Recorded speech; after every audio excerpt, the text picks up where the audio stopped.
I kind of just say that I wing it. That's my homeschool mom identity, is I wing it. I'm pretty good at doing things on the fly and pivoting and switching things up pretty quickly.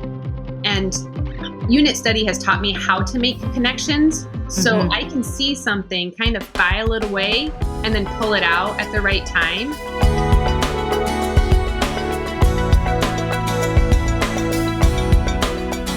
Would you consider yourself a unit study mom, or is there another kind of overarching homeschool philosophy that you adhere to?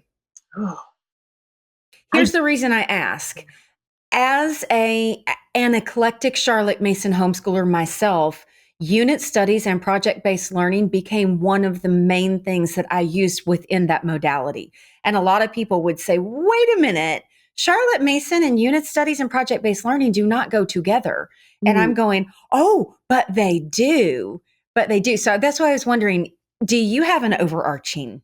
I don't really. In fact, Okay. I've kind of made the choice to not have anything because any kind of one thing that I relate to, because I felt like when I started to do that, I tried to do it correctly, whatever the expectation was of that.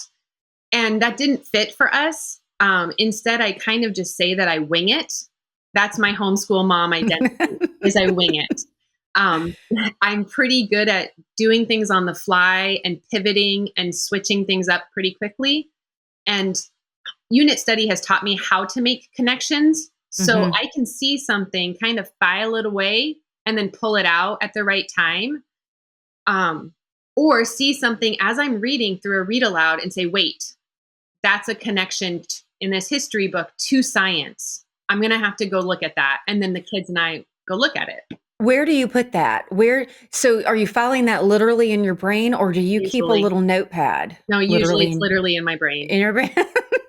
Okay, well, then let's talk to the mom who can't file away like that, who can't even necessarily go, how are we pulling these together? How do you know? Because I know everyone's going to ask this. How do you know if you're winging it, that you're covering all the things over the scope of a year or several years or whatever? Because I write it down after I do it. So for instance, this past fall, my kids got really into Gothic literature. So think Frankenstein and Dracula, things like that. So they were reading lots of things like that. Well, then I was like, how are we going to do science? How is the science? And so we did some anatomy with Frankenstein, but we also looked at things like genetically modified, anything that's genetically modified. Well, that brings us to a little bit of food and science. And so that also brought us to genetics and engineering, things like that.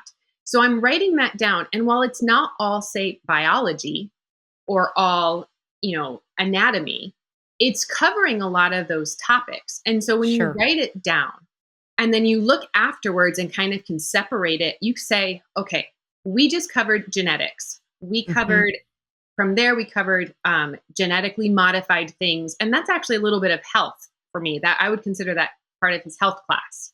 Absolutely. So we did that.